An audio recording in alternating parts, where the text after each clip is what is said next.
नमस्कार दोस्तों, आपका स्वागत है अपनी YouTube चैनल PFP में। आज हम HDFC बैंक के बारे में चर्चा करने वाले हैं। लंबे समय के निराशा के बाद फिलहाल हमें तेजी के संकेत नजर आते हैं, तो आगे आने वाले समय में हम क्या एक्सपेक्ट कर सकते हैं और एज ए रिटेलर हमें क्या करना चाहिए, इसके बारे में आज हम चर्चा करने वाले हैं। सबसे पहले कंपनी के फाइनेंशियल ट्रेंड के बारे में बात करते हैं। आप देख पाएंगे रेवेन्यू हमें कंटिन्यूअसली बढ़ता हुआ नजर आता है, प्रॉफिटेबिलिटी में अच्छी ग्रोथ दिखाई पड़ती है। यहां पर परसेंटेज टर्म्स में आपको बहुत हाई ग्रोथ नजर नहीं आएगी, लेकिन बैंक का काम बहुत बड़ा हो चुका है, लैक्स इन करोड़ में आपको काम होता हुआ नजर आता है। तो जब कारोबार बड़ा हो जाता है तो आपको यहां पर परसेंटेज टर्म्स में ऑफकोर्स बहुत हाई ग्रोथ देखने को नहीं मिल सकती है, तो उस हिसाब से डिसेंट ग्रोथ हमें दिखाई पड़ती है। शेयर होल्डिंग पैटर्न के बारे में बात करें, टोटल प्रमोटर होल्डिंग है 25.73%, जिसमें से कुछ भी प्लेज नहीं है। Mutual fund 18%, other DII 9%, FII 32%, retail and other category में 14.85%, ऑलमोस्ट 15% की हिस्सेदारी है। और यहां पर म्यूचुअल फंड, अदर DII अपना स्टेक स्टेडीली बढ़ाते जा रहे हैं,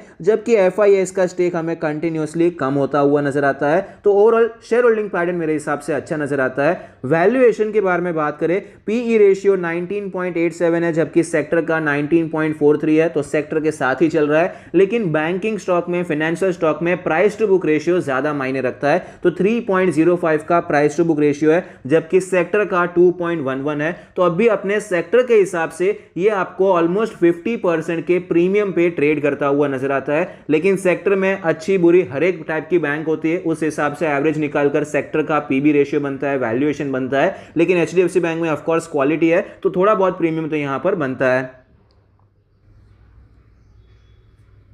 स्टॉक के चार्ट पर हमें क्लियरली पता चलता है कि स्टॉक 1700 के लेवल से हमें नीचे आता हुआ नजर आया, 1300 के आसपास सपोर्ट लिया, वहां से एक अच्छी रैली देखने को मिली, मर्जर की न्यूज आई थी, लेकिन उसके बाद स्टॉक वापस हमें नीचे आता हुआ नजर आया। इनफैक्ट ये लो भी हमें टूटता हुआ नजर आया था, लेकिन ज्यादा नीचे नहीं गया। आपको यहां पर यह सस्टेन करता हुआ नजर आया और पिछले कुछ समय से एक ही रेंज में ये ट्रेड कर रहा है, 1300 से 1400 की एक रेंज में आपको ट्रेड करता हुआ नजर आता है। फिलहाल आप देख पाएंगे आज अच्छी क्लोजिंग देखने को मिली है, 20 और 50 डेज के मूविंग एवरेज के ऊपर और 100 डेज के मूविंग एवरेज के भी ऊपर की क्लोजिंग दिखाई पड़ती है। 200 डेज के मूविंग एवरेज के अभी नीचे ही ट्रेड कर रहा है। डेली RSI 59 का लेवल है। मोमेंटम फिलहाल हमें थोड़ा सा बढ़ता हुआ नजर आता है। अब यहां पर इंपॉर्टेंट लेवल्स मार्क कर लेते हैं। इंपॉर्टेंट सपोर्ट जो हमें नजर आता है, जहां से स्टॉक फिलहाल हमें रिटर्न होता हुआ नजर आया, 1340 के आसपास का लेवल है। रेजिस्टेंस के बारे में बात करें, अप्रॉक्सीमेटली 1410 के आसपास का हमें रेजिस्टेंस नजर आता है। तो ये लेवल अगर टूट जाते हैं तो आपको एक अच्छी रैली देखने को मिल सकती है।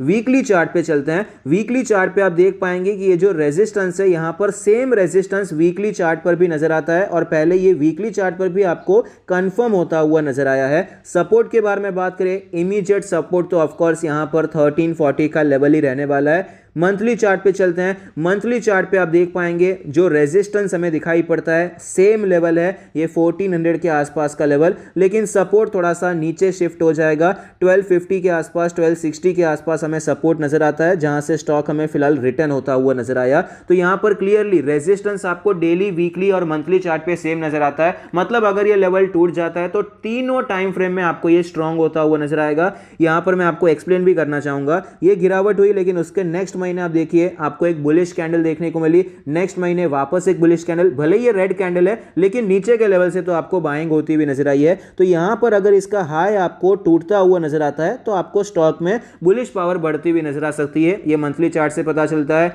वीकली चार्ट पे चलते हैं। वीकली चार्ट पे आप देख पाएंगे गिरावट देखने को मिली, यहां पर एक बाउंस बैक आया, लेकिन इमीडिएट तो ऑफकोर्स अगर ये ब्रेकआउट हो भी जाता है तो उसके सस्टेन करने के चांसेस कम हो जाते हैं। यहां पर स्टॉक में वापस गिरावट हुई, फिर से आपको तेजी देखने को मिली। एक वीक आपको ये रिट्रेस करता हुआ भी नजर आया। अब ये नेक्स्ट वीक जो करंट वीक है, अभी जो वीक कंप्लीट हुआ है, यहां पर एक अच्छी क्लोजिंग देखने को मिली है। मतलब यहां पर एक रिट्रेसमेंट होकर अगर वापस ऊपर जाता है तो इसके बाद आपको एक अच्छी रैली दिखाई पड़ सकती है। और सेम ऑब्जर्वेशन हमें यहां पर डेली चार्ट पर भी दिखाई पड़ता है। तो हमारी स्ट्रैटेजी क्या होनी चाहिए? एक तो रिजल्ट्स आ चुके हैं, तो अभी यहां पर कुछ सरप्राइज होगा, इसके चांसेस बहुत कम है। होने को तो कुछ भी हो सकता है, कुछ भी न्यूज आ सकती है, लेकिन फिलहाल के लिए रिजल्ट्स जो एक नोन होता है कि भाई ये तो कुछ ना कुछ होने ही वाला है, रिजल्ट्स में कुछ भी हो सकता है, वो तो अभी निकल चुका है। तो यहां पर हम 1420 के ऊपर बुलिश होने के बारे में सोच सकते हैं। अगर ये हाई आपको टूटता हुआ नजर आता है, ये हाई अप्रोक्सीमेटली 1413 के आसपास है, तो अगर ये हाई टूटता हुआ नजर आता है तो स्टॉक में हम बुलिश हो सकते हैं। अगर आप एकदम शॉर्ट टर्म के बारे में बात करें, हमारा जो टारगेट रहेगा, ये जो गैप गैप है, यहाँ पर गैप फिल हो सकता है। ये लेवल है अप्रॉक्सीमेटली 1470 के आसपास का लेवल है, 1470 का टारगेट हमें यहाँ पर मिल सकता है। तो देखिए रिस्क रिवॉर्ड के हिसाब से अगर आपको 1:2 मिलता है तो ये आपको यहाँ पर शॉर्ट टर्म के लिए खरीदना चाहिए, क्योंकि यहाँ पर अगर ये कंटिन्यूस ब्रेकआउट दे देता है तो आपका स्टॉप लॉस काफ़ी ज़्यादा बड़ा हो जाएगा। अगर ये 1-2 दिन यहाँ पर शांत रहकर, मतलब आपको कुछ डोजी टाइप का कैंडल बनता है, फिर ये बुलिश होता है, तो डोजी के नीचे आप स्टॉप लॉस लेकर खरीदारी कर सकते हैं। नेक्स्ट है मिड टर्म के लिए। मिड टर्म पोजिशनल ट्रेडिंग के लिए अगर आप खरीदना चाहते हैं तो जैसे ही ये स्टॉक आपको 14-13 के ऊपर जाता हुआ नजर आता है, आप खरीदारी कर सकते हैं और आपका स्टॉप लॉस ये लो के नीचे हो जाएगा, जो कि अप्रोक्सीमेटली 1340 के आसपास का आपका स्टॉप लॉस हो जाएगा। मेरे हिसाब से यहां पर फुल क्वांटिटी में मिड टर्म के लिए खरीदारी नहीं करनी चाहिए। यहां पर आप हाफ क्वांटिटी में खरीदारी कीजिए। जब आपको ये रीटेस्ट करके वापस ये हाई टूटता हुआ नजर आए तब आप वहां पर एडिशनल क्वांटिटी खरीद सकते हैं और अपने स्टॉप लॉस को ट्रेल कर सकते हैं। लॉन्ग टर्म के बारे में बात करें तो ऑफकोर्स यहां पर आप खरीदारी करने के बारे में सोच सकते हैं। मेरा मानना है अभी वेट ही करना चाहिए, क्योंकि अभी ज्यादा टाइम नहीं है। ब्रेकआउट अगर हो जाता है तो आपको यहां पर प्राइस में कोई बड़ा डिफरेंस देखने को नहीं मिलेगा, लेकिन बाय चांस ब्रेकआउट नहीं आता है तो स्टॉक वापस नीचे भी तो आ सकता है। तो इसीलिए मेरा मानना है कि इसको यहां पर आपको 1450 के ऊपर ही लॉन्ग टर्म के बारे में खरीदने के बारे में सोचना चाहिए, या फिर स्टॉक नीचे के लेवल्स पे वापस आता है तो खरीदारी कर सकते हैं। इसके चांसेस मुझे थोड़े से कम नजर आते हैं, क्योंकि बैंक निफ्टी अभी फिलहाल हमें काफी ज्यादा बुलिश होता हुआ नजर आया, उसका ट्रेंड भी बुलिश हो चुका है। तो HDFC बैंक उसके विरुद्ध में काम करेगा, प्रोबेबिलिटी थोड़ी सी कम हो जाती है। आई होप आपको ये वीडियो पसंद आता है, कुछ सीखने को मिलता है। Thank you, stay happy, happy investing.